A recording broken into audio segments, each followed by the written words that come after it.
बाद में इस्तेमाल करिए, ये एक तरीका है। हर 21 दिन पे इस्तेमाल करिए, हर फसल में इस्तेमाल करिए। लगातार 3 साल इस्तेमाल करने के बाद आपकी मिट्टी को एकदम पवित्र और शुद्ध बना देगा। मिट्टी में एक कण भी जहर का नहीं बचेगा 3 साल के बाद इस खाद का इस्तेमाल करने से। दूसरा, आप इसी तरह से कीटनाशक भी खुद तैयार कर सकते हैं। बाजार से किसी विदेशी कंपनी का 15,000 रुपए लीटर का कीटनाशक लाने से अच्छा है इन जानवरों के मूत्र से ही कीटनाशक बना लेना। तो अगर जरूरत पड़े, कभी किसी फसल में आपको कीट लग गया, कोई जंतु लग गया, उसको खत्म करना है, उसको मारना है, तो उसके लिए भी एक सूत्र आप लिख लीजिए। कीटनाशक बनाना भी बेहद आसान है, कोई भी किसान भाई अपने घर में बना सकते हैं। कीटनाशक बनाने के लिए क्या करना पड़ता है? 1 एकड़ खेत के लिए अगर कीटनाशक तैयार करना है तो 20 लीटर जानवरों का मूत्र चाहिए, चाहे तो गाय का, चाहे तो बैल का, चाहे तो भैंस का। 20 लीटर। 20 लीटर मूत्र में लगभग 2.5 किलो, आधा किलो प्लस माइनस हो सकता है, 2.5 किलो से 3 किलो हो सकता है, 2.5 किलो का 2 किलो भी हो सकता है, तो आधा किलो प्लस माइनस रख के बोल रहा हूं। लगभग 2.5 किलो, 2 किलो 500 ग्राम नीम की पत्ती को पीसकर उसकी चटनी मिलाइए 20 लीटर मूत्र में। नीम के पत्ते से भी अच्छा होता है नीम की निम्बोली की चटनी। आप जानते हैं नीम पर एक फल लगता है निम्बोली जैसा, वो अगर मिल जाए तो 2.5 किलो निम्बोली की चटनी वही 20 लीटर मूत्र में मिलाना है, नहीं तो 2.5 किलो नीम के पत्ते की चटनी। इसी तरह से एक दूसरा पत्ता होता है धतूरे का पत्ता। लगभग 2.5 किलो धतूरे के पत्ते की चटनी, 2 किलो 500 ग्राम। धतूरा आप सभी जानते हैं, आसानी से गांव के किसान उसको पहचानते हैं, ऐसा कोई गांव नहीं जहां धतूरा नहीं होता। तो धतूरे के पत्ते की चटनी। तीसरा एक पेड़ होता है जिसको आकड़ा कहते हैं, आंख भी कहते हैं कई लोग, आकड़ा भी कहते हैं, अर्कमदार कहते हैं उसको आयुर्वेद में। तो अर्कमदार, आकड़ा, आक, इसके भी पत्ते लगभग 2.5 किलो, 2 किलो 500 ग्राम, इसकी चटनी। और इसके बाद चौथा एक पेड़ है जिसको बेलपत्री कहते हैं, जिसके पत्ते शंकर भगवान के ऊपर आप सब चढ़ाते हैं। बेलपत्री, बेलपत्र, बिल्व पत्र भी कहते हैं कुछ लोग उसको। तो बेलपत्री, बिल्व पत्र के 2.5 किलो पत्ते की चटनी।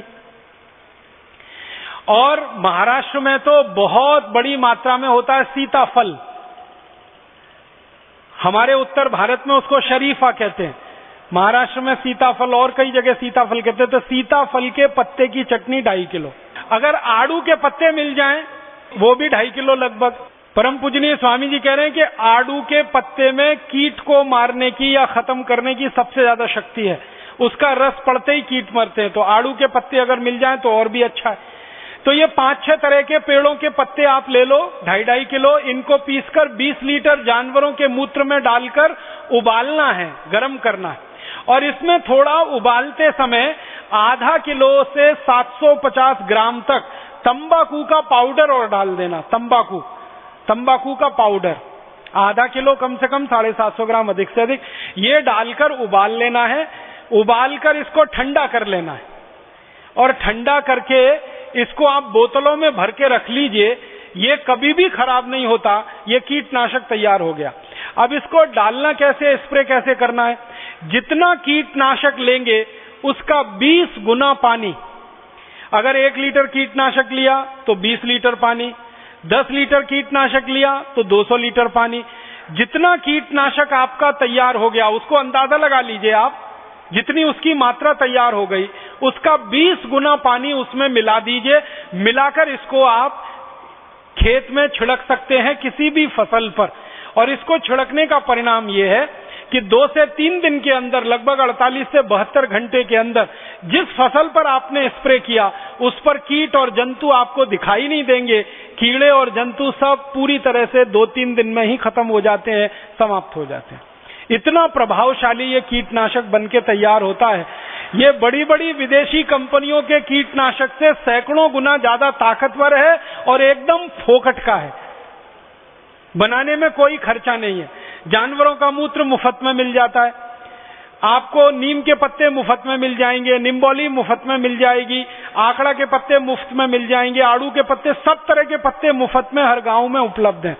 तो ये आप कीटनाशक के रूप में, जंतुनाशक के रूप में इसको इस्तेमाल करिए।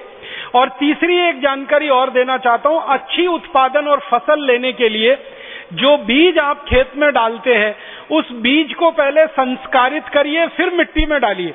बीज संस्कार करने के लिए एक छोटा सा सूत्र और बताना चाहता हूं, जिसमें बीज को डुबोकर रखिए फिर खेत में डालिए। मान लीजिए आपको गेहूं का बीज लगाना है, मान लीजिए बाजरी का बीज लगाना है या मक्की का बीज लगाना है, तो बीज ले लीजिए 1 किलो। 1 किलो बीज के अनुसार ये सूत्र मैं बता रहा हूं, अगर 2 किलो हो तो सब चीजों को दुगना कर लीजिएगा। 1 किलो जानवरों का गोबर ले लीजिए, किसी भी जानवर का हो, गाय का, बैल का, भैंस का, 1 किलो गोबर ले लीजिए और उसी जानवर का 1 किलो मूत्र ले लीजिए। गोबर और मूत्र को आपस में मिला दीजिए। फिर इसमें 100 ग्राम कलई चूना मिलाना है। कलई चूना आप समझते हैं जिससे पुताई करते, चूने का पत्थर बाजार में आता है, 100 ग्राम का पत्थर खरीदेंगे 10-15 पैसे में मिल जाएगा। उस चूने के पत्थर को 1 दिन पहले पानी में डाल दीजिए, 2-3 लीटर पानी में। रात भर में वो पानी एकदम गर्म हो जाएगा, फिर ठंडा होके चूना शांत होके नीचे बैठ जाएगा, पानी ऊपर आ जाएगा। फिर इसको घोल लीजिए, चूना और पानी को, और इसको 1 किलो गोबर 1 लीटर मूत्र वाले पात्र में डाल दीजिए। तो गोबर, मूत्र और 100 ग्राम कलई चूने में जितना पानी तैयार हुआ वो सब मिला दीजिए और अच्छे से घोलकर इसमें बीज को डाल दीजिए। गेहूं का बीज हो या तो मक्की का हो या तो सब्जियों का, कोई भी बीज को डाल दीजिए। 1 किलो बीज इसमें आराम से भीग जाता है। वैसे अगर आप थोड़ा पानी डाल देंगे तो 2 किलो तक बीज भीग जाए। बीज को इसमें 2-3 घंटे से लेकर 6-7 घंटे तक डाल के रखिए। रात में डाल दीजिए, सुबह हो गई तो बीज को निकाल लीजिए। निकालकर इस बीज को छांव में सुखा दीजिए और छांव में सुखाने के बाद ये बीज को आप खेत की मिट्टी में लगा दीजिए। तो ये बीज जो लगेगा मिट्टी में, ये संस्कारित हो गया। अब इस संस्कारित बीज के 2 फायदे हैं। एक तो फसल का उत्पादन अच्छा मिलेगा और इस फसल पर जल्दी कोई कीट नहीं लगेगा, जल्दी कोई कीड़ा इस खेत की फसल पर आएगा नहीं। तो कीटनाशक, जंतुनाशक से आपको मुक्ति मिल गई और फसल का उत्पादन भी अच्छा हो गया। तो बीज संस्कार करने का एक सूत्र है, कीटनाशक बनाने का एक सूत्र है और खाद बनाने का एक सूत्र है। इन 3 सूत्रों का भरपूर प्रयोग आप अपने खेत में करिए और अपने किसान मित्रों को, किसान भाइयों को ज्यादा से ज्यादा इसको बताइए।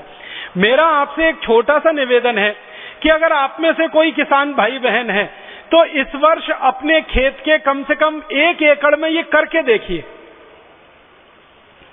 और 1 एकड़ में आपने ये करके देखा, इसका परिणाम अगर अच्छा आया तो अगले वर्ष आप पूरे खेत में करिए। और ज्यादा अच्छा परिणाम आया तो पूरे गांव के खेत में करा दीजिए इसको, फिर पूरे जिले के खेतों में करा दीजिए। जैसे आप गांव-गांव जाकर योग प्राणायाम सिखाते हैं ना, वैसे गांव-गांव जाकर किसानों को ये सूत्र सिखाना शुरू कर दीजिए गोबर गोमूत्र की खाद का। तो योग प्राणायाम से तो शरीर दुरुस्त हो जाएगा और ये गोबर गोमूत्र की खाद से उनका खेत अच्छा हो जाएगा, मिट्टी अच्छी हो जाएगी, तो सोने में सुहागे की स्थिति बन जाएगी। माने इधर शरीर स्वस्थ हुआ, उधर मिट्टी स्वस्थ हुई, उसमें से पैदा हुआ अनाज स्वस्थ मिला, उसमें से पैदा सब्जियां स्वस्थ मिली, उसमें से घास चारा अच्छा पैदा हुआ।